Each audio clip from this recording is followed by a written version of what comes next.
رکھیں، اور میں خود بھی کل جمعۃ المبارک کے دن اس روزے کی قضا رکھوں گا۔ جو اعتکاف میں بیٹھے ہیں وہ ایک دن روزے کی نیت کے ساتھ اعتکاف کی قضا رکھیں۔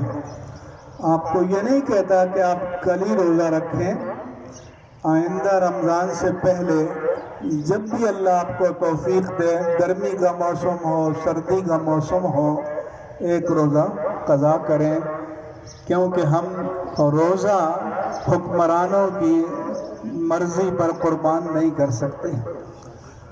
میں نے ہوش سنبھالا 1955-56 میں، تب سے لے کر آج تک الحمدللہ علی احسانہ میرا ایک بھی روزہ قضا نہیں ہوا، نہ کسی بیماری کے عالم میں، نہ کسی مسافرت کے عالم میں۔